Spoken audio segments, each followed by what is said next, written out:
Now let's talk about it. She jacking me, he biting my style. I'm versatile. I'm the type that make your granny go get a pound and break it down. Now let's talk about it. Go out in the field an hour before the pickers. Now let's talk about They got machetes sharp as hell. They're sharp. And they cut the watermelon over the right ones and flip it on his belly. Yeah. And when they come to pick them up on the trailer, that belly shows them that this melon is ready to pack up. Yeah. Then you go back to the root of the thing where the belt is, and you got a belt that weighs them out. Pee-wee, small, medium, large, extra large, and jumbo. But you got to know what you're doing in case, as usual, the machine break down. You got to know that weight when you feel it. That's what I was. I traveled with an all-male crew from Haines City, Florida to Rochester, New York. I know it's Rochester, but damn it, my mama called it Rochester.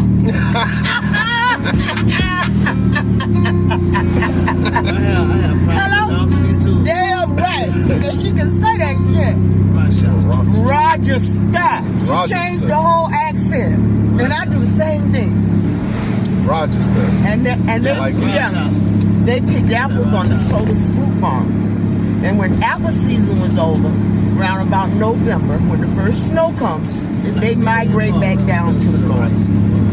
Until I was born. I was conceived on a migrant farm in Soda's, New York. I've been there. My history is so damn... My father in Haines City, Florida, was the first African-American man to work for an all-white trucking company. He had social skills. Well, that's where I get them. My father had a third-grade education with a PhD in life and living. And he gave it to me. And then, goddamn it, he gave me a formal education to go with it. My daddy, John Henry. Your dad name was John Henry? John Henry. And my baby boy, I named him after my father. Yeah, make a right. I know it's so. Is that it right there? I be out here in these streets, man. This is the park here, isn't it beautiful? It's backed up. I know. It's in the back. I was trying to get over there to go that way. It's probably more than one way. All right. I didn't want to interrupt Miss Phobie. She was talking about John Henry. I got stories for days. I'm just saying, John Henry, bro. John Henry, and you know the story and history about John Henry. No, I'm saying salute for bringing you to us. I appreciate him for that. Just that part. And I'm my daddy's only child. Amen. He had him and mama had 3 boys before me. 1 elder one and a set of twins. They all died. I was the only girl and the only survivor. And my mama named me Phobie Elaine. And everybody tried to figure out how a country bumpkin like me got a name like Phobie. My mama knew a girl from Germany on the season, on the fruit farm. She would come over just to harvest and go back to Germany. And she and my mom became best friends, and her name was Phobie Elaine. Okay. And my mom must have loved her because she named me Phobie Elaine. Hey, bro. Wow.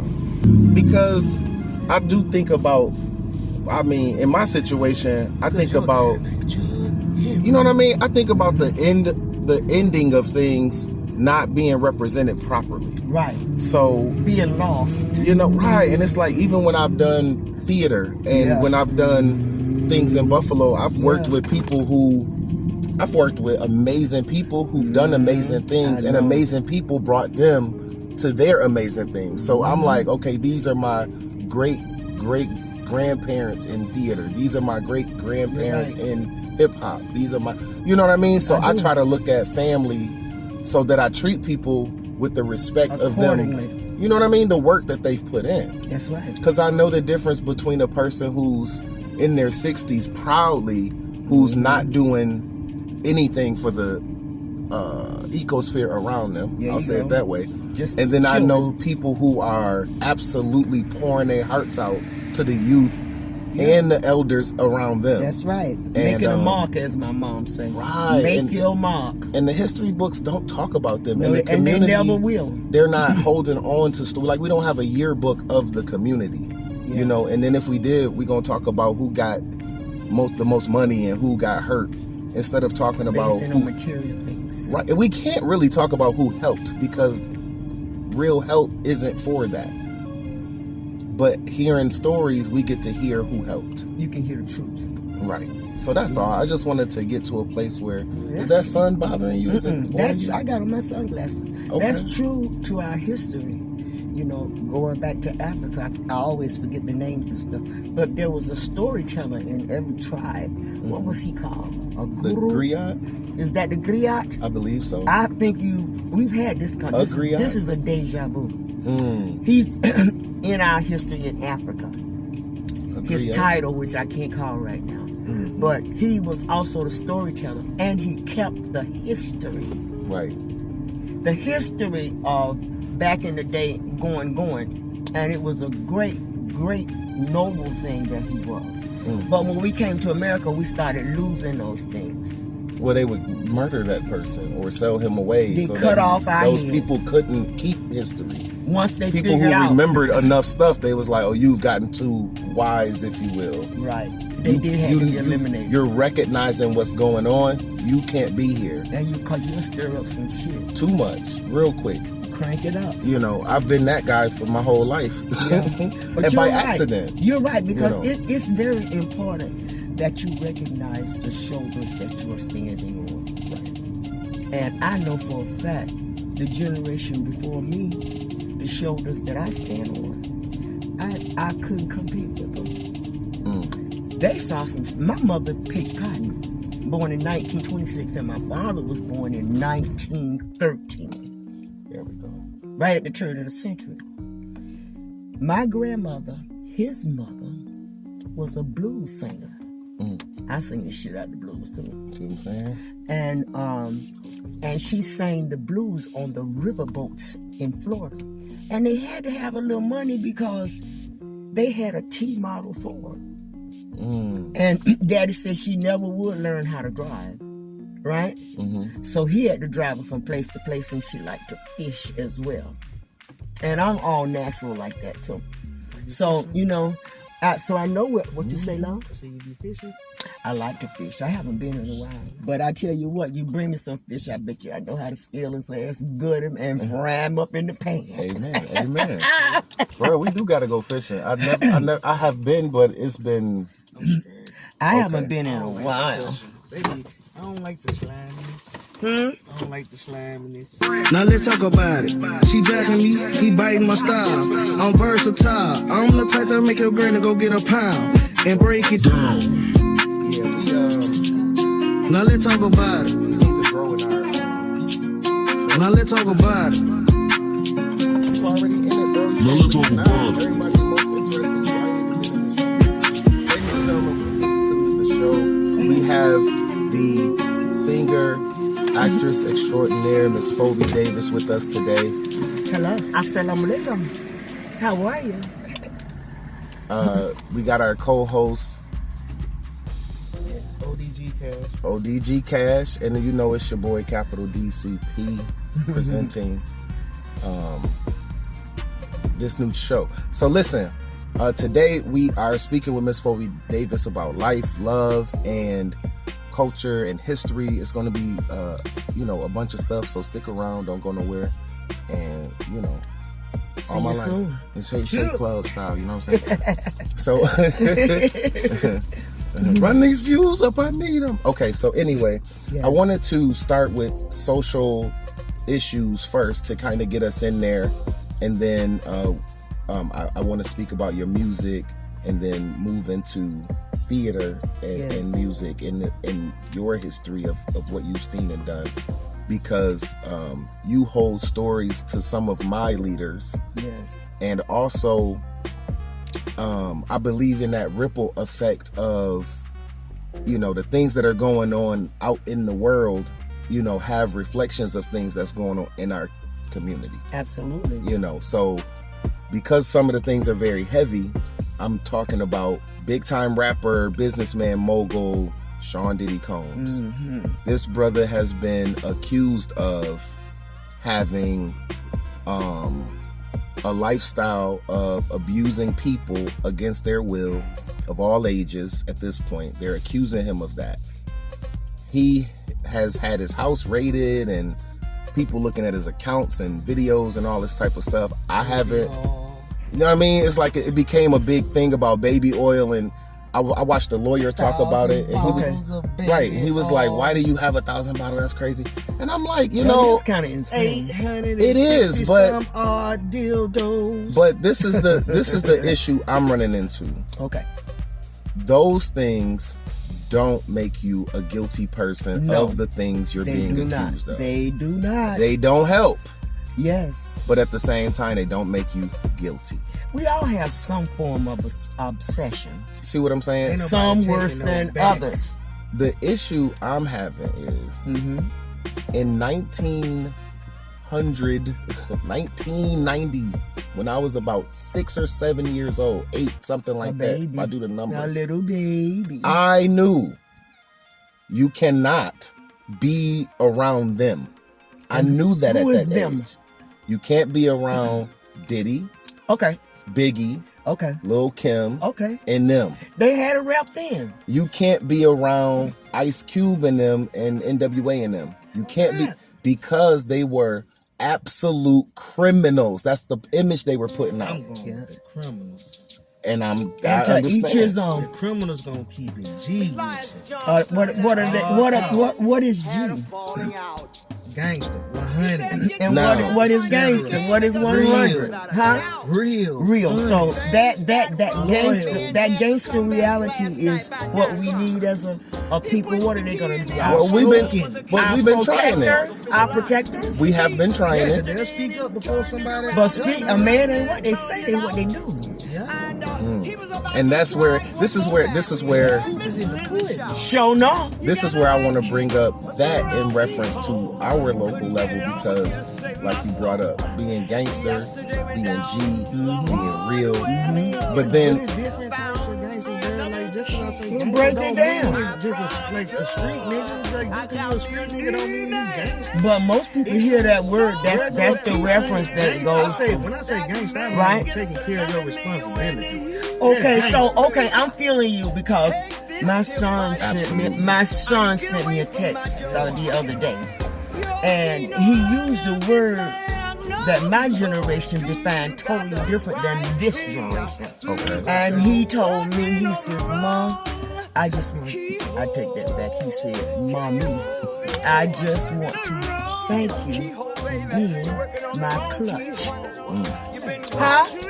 And in my generation, the clutch was what was on the floorboard in the car so you could change gears. That's what a clutch is to me, which is a main thing. So I went to the New Millennium Dictionary. I pulled it up on Google, my good friend. And Google let me know that a clutch was somebody who could always depend. Right. Compliment. Right. It don't get no better than that. Right. LeBron ain't got nothing on me, man.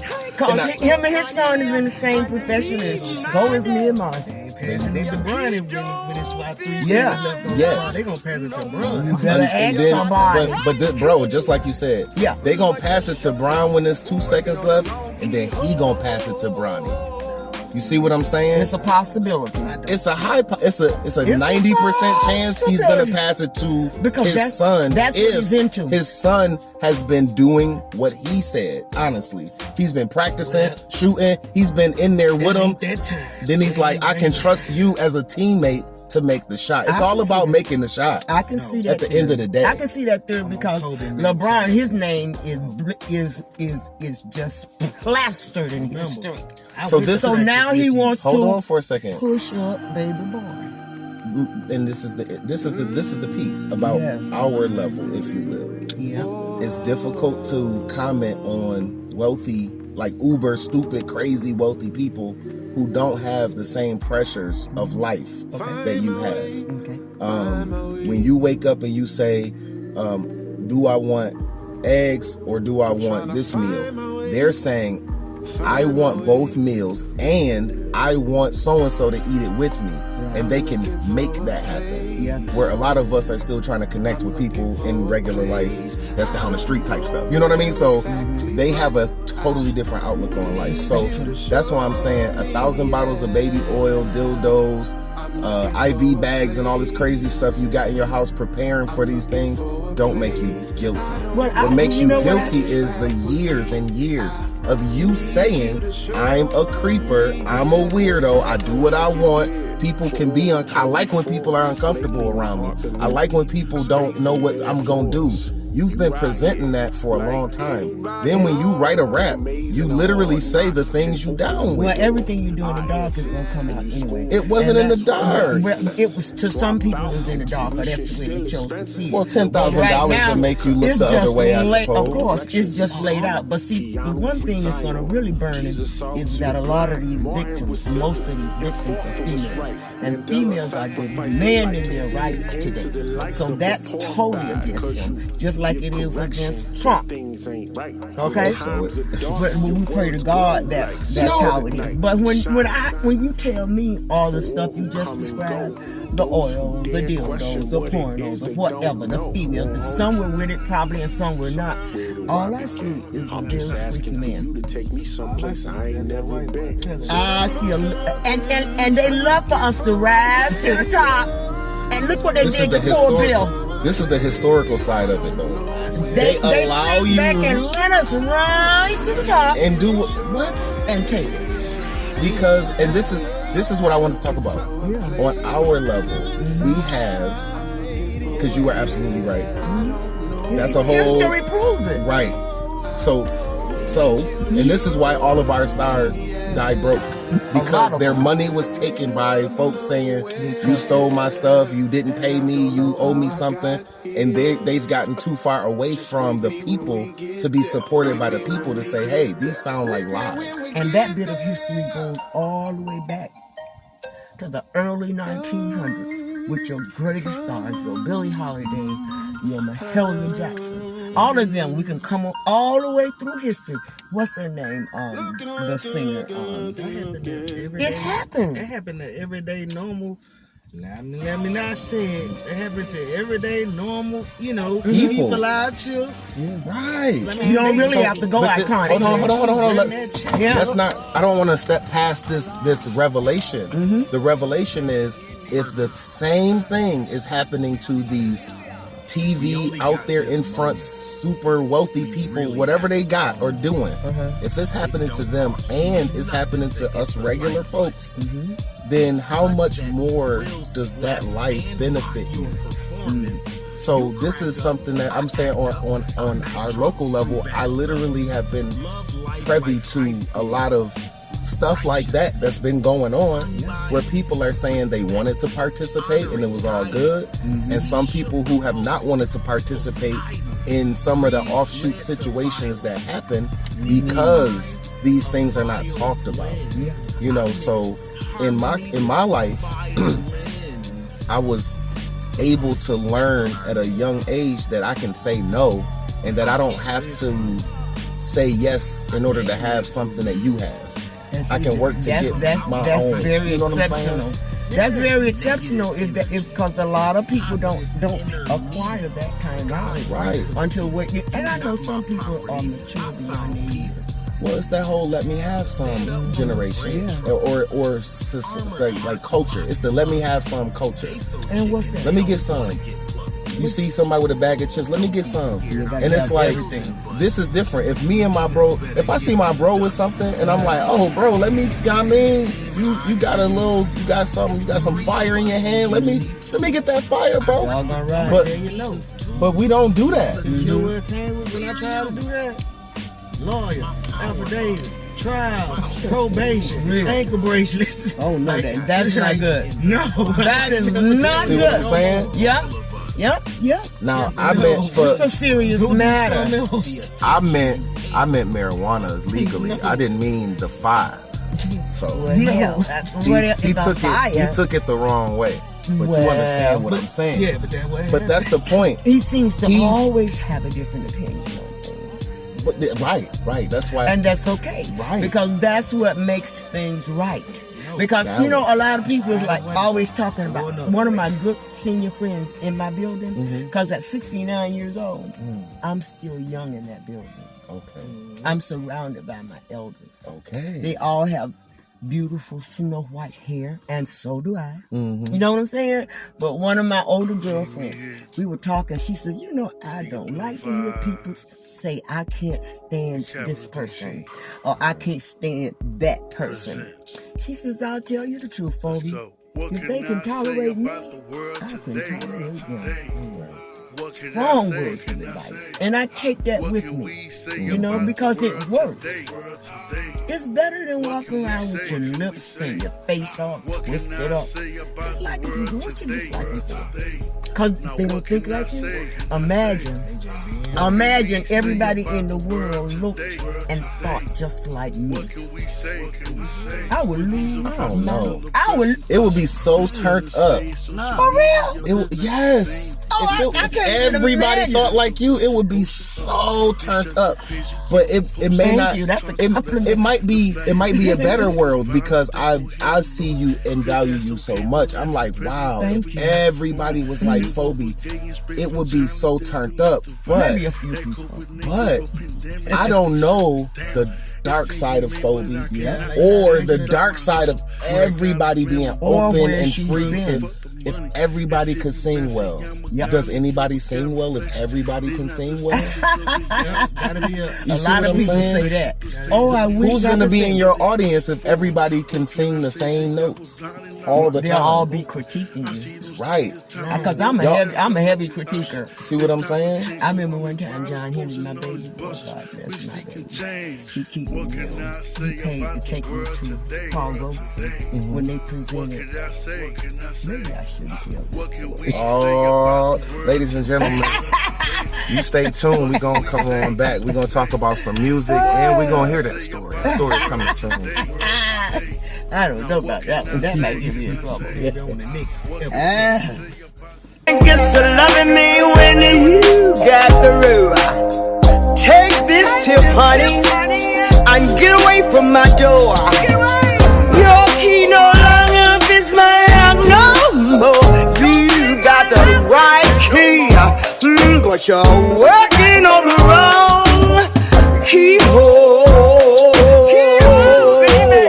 The wrong keyhole, baby. And we are back.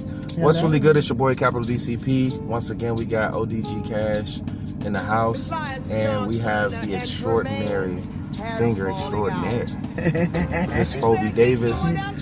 So you recorded a few songs back in 2021, and I know. Was it 21 or 22? 21. That was when it was recorded. It was probably finished by 22. Yes. Okay. And then mastered and everything, and now they're ready to be presented. So we just wanted to talk to you a little bit about that process. How did you get into recording these songs? Well, up until that time, I'd done a few recordings, but up until that time, I basically was a live theater performing artist musically. That was my highlight.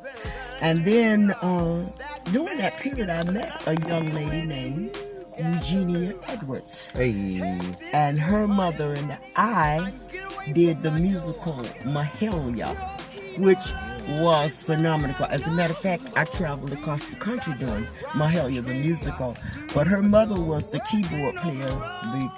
The character was Mildred.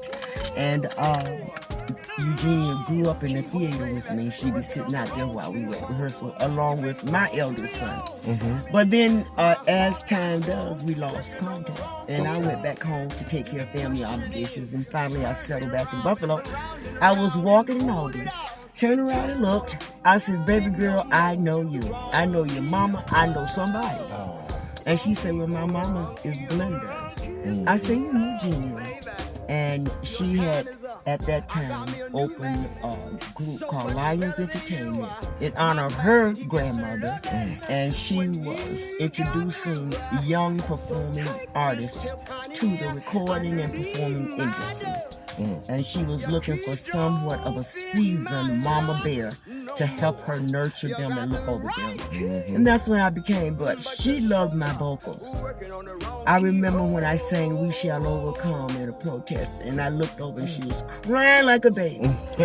But nonetheless, Eugenia opened the door for me that hadn't been opened, and I made my first music video at the age of 65. Okay, and I know. Give it up for you. Yes, the right key, the wrong keyhole. Thank you, G. And that's how I met you. Yes. We met through G. She pulled me out of the house. I was committed to staying in the house, and she was like, "The community needs you. People need you. Your wisdom, your approach." And I was like, "Listen, we need a team."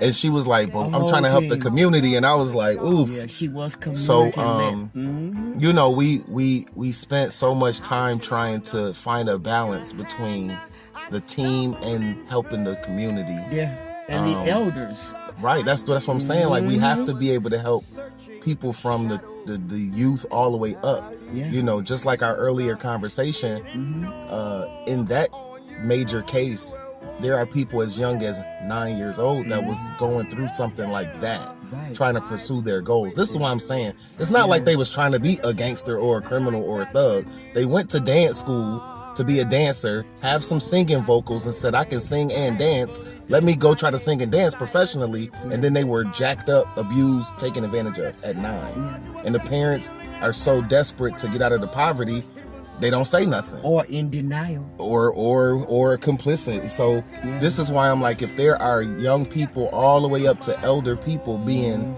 taken advantage of in these ways, we need to come together as the community to offer healing, because I know these things will happen to some. My motto is, you know what I'm saying? Criticism without correction falls on deaf ears. And if you think a child doesn't want to be corrected, you better think about it again. You better remember when you were a child and all those people corrected you and how grateful you are today for those people. So it's not that they don't have it, they are seeking it, and we need to reach out a little harder. Stop criticizing them, because I've met young people at the age of 9, 10, 13 who have experienced worse life living than I have at 69. Right. And those are the ones we need to snatch and grab up and let them know that there is a better way. Let us show you something else so you'll have something to choose from. Because a lot of them up until now had no other choice. Right. And that's how our community gets these people with skewed views of the community. Right. And I put out a post on Facebook the other day, and I said, you know, society has convinced us that positive, nice guys, counselors, preachers, teachers are creeps. You know what I'm saying? Yeah. And the problem is, the nice guys have been creeps and dirtbags. They have. So it's hard to say that's not true. TV is trying to turn y'all, Tyler Perry's movies turning y'all against us. I'm like, I know some dudes who's like, yeah, I'm a creep, I'm a dirtbag. And I'm like, bro, don't be that in this community. Go somewhere, like go to a place where they want you to be creepy. Wherever that is. Amsterdam, Vegas. Oh, really? The red light district. Go find people who with it. On that level. But once again, just like we talked about, everything is the same on all levels, no matter how much money you have or don't have. You want that power over somebody. That's just what you want. It ain't about the freaky deaky and the baby oil. It's really about the person looking at you saying, you have my life in your hands. Like godlike syndrome. See what I'm saying? So that's why in this situation, I'm like, you know, even Phobie has created some music that addresses some of these things in a way, whether you think it's funny or interesting or deep, however you want to take it, the music is available for you. And so that's why I said all of that to say, you were talking about your video and the song Right Key, Wrong Keyhole. How did that come about for your first video? Well, like I said, she knew my journey in theater, so she had heard me sing that. So when I pulled it up and introduced it to her, it has a lot of history. It was written in the early 1900s by an African-American singer. I think her first name is Alice. And it's a very historic song because it's come all the way down through the ages. It's been revised, redone, revamped, and everything you can possibly. So it's a very good song. So when we went to the studio with it, I was singing it the style of the 1930s. But that piece was so old till he had to step outside the studio and find a guy from that era. Born. Born. He produced the song. Well, what he did was his beats were not geared for the 1930s. Right. So he had to find somebody to blend it. Somebody who knew that music and could blend it up to date. Okay. And that's how we came up with that beat. Because if you go back and listen to it, it drags it. You got the right key. That's what he's singing. But the wrong key, oh, the white and all that. Right. I like that joint. But various artists have put their turns to it. And this is my turn to it.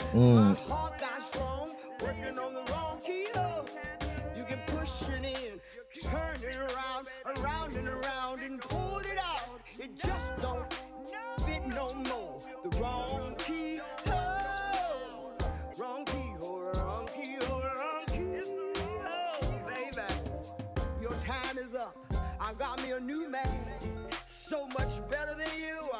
My man, he gets to loving when you got through. So take this tip, honey, and leave my door. Your key don't fit my lock no more. You got the right key, but you're sure enough working on the wrong keyhole.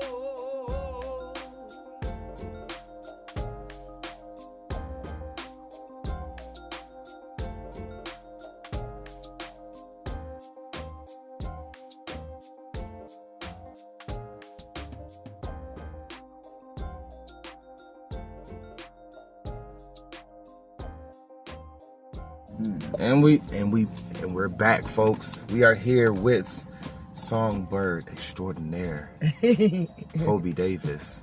And we were talking about her other two songs that are releasing soon, Dreamin' and Walking Through the Fire. Yes. So I know you worked with Born on recording and producing some music for the song. And when I listened to those songs, I heard real instruments.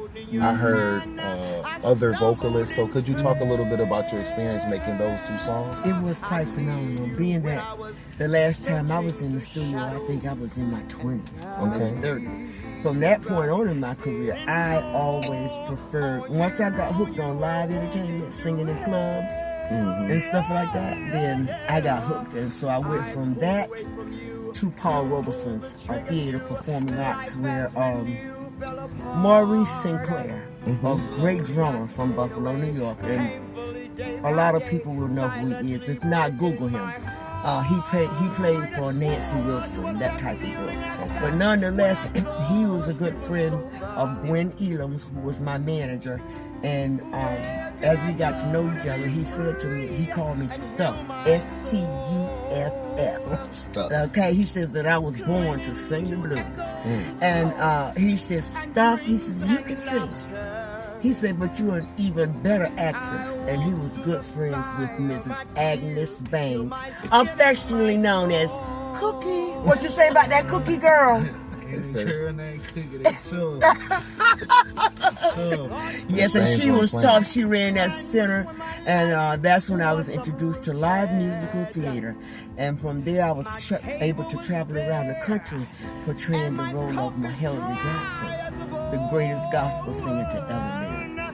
But that's where I met, during that period was when I met Eugenia and her mother. Okay. It was just like history repeating itself from mother to daughter. and we were the best of friends, and she took me farther in my career than I've ever gone. Because just before she passed, I knew she was ill, but just before she passed, she took me and another one of her entertainers, Beyonce. She's Delance. Okay, yes. Okay, yes. she took us to New Jersey, New York really, and we performed for Roku Television. Yeah, she did that for with Kenny Runaway and myself. And she got to the point where she was able to take Buffalo artists. She was able to do some things, yeah. To a level that I think some people are, I don't know if they're gatekeeping or if they're just not tapped into the new young people, or just the type of artistry. I think that's what it is. Delance does a lot of what, like, I would say pop disco, hip hop, rap, amazing raps, amazing voice. She's off the chain. She writes, dance. You know what I'm saying? Choreography, everything. Gathers models for events and things like that. And very active in the LGBTQ community. Very active. Ooh, I said that right. That's a lot of letters for me. Man, okay? Listen. But yeah, and she took care of me, and she called me mommy all weekend long. I was mommy, and I cooked, and then we went and did the show. Eugenia got ill on the way back home, and I remember she had to turn the wheel on me and got in the back seat, and I turned into Big Mama on her, and I held her all the way home. And I thank God for that memory, because that's the last memory that we had of us doing something that she was extremely powerful about me doing. She believed in me. She believed in me like nobody else. Wow, I believe that. And so for her to pass my talent and my skills, which she respected as a child, to pass that responsibility on to you, she must have had a lot of love for you as well. Man. I know there's history there, and maybe another time we'll chat about the great Eugenia Edwards, who took Phobie Davis, Songbird, Extraordinary, to heights that I had never been before. So to you I speak in my Arabic tongue, my beautiful sister, Omagera, Shukranallah, for your beauty, for your love, and for passing me on to someone who feels the same way. I'll always think of you. Thank you. Amen. Amen. I really appreciate y'all coming along. I'm toe up, so I can't finish the show. We gonna cut out right here. Man, I really appreciate you. On behalf of us, me, ODG Cash, and Miss Phobie Davis, we out. Don't forget to like, share, subscribe, and all that good stuff. I'm like, oh man.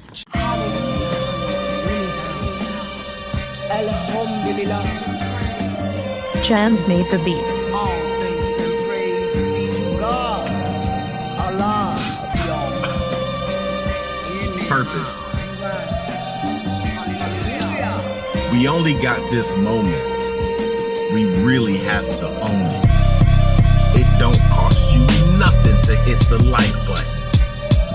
Cuts that will slap and rock your performance. You crack up, I act up, I Mack truck through bad stuff. Love life like Christ did. Righteousness, unbiased, respect, honor and guidance. He shook the boats. Poseidon, greed led to violence. See they eyes, a violins. I mix harmony with violins. Put some respect on our name. I can't live through you. I can live through me. Freaks come out at night frequently. Negative energy, positive inner me. God frequency, you not my property.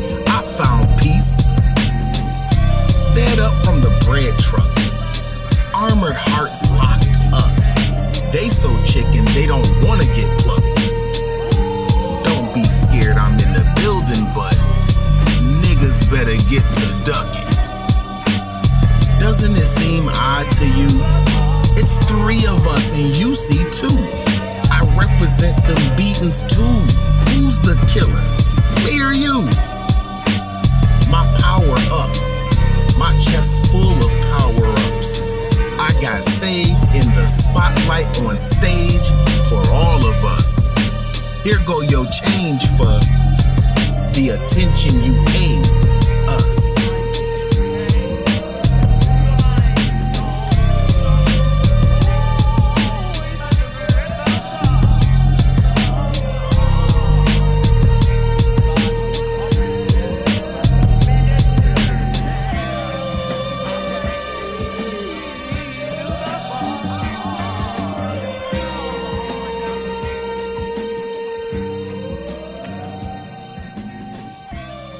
Now let's talk about it.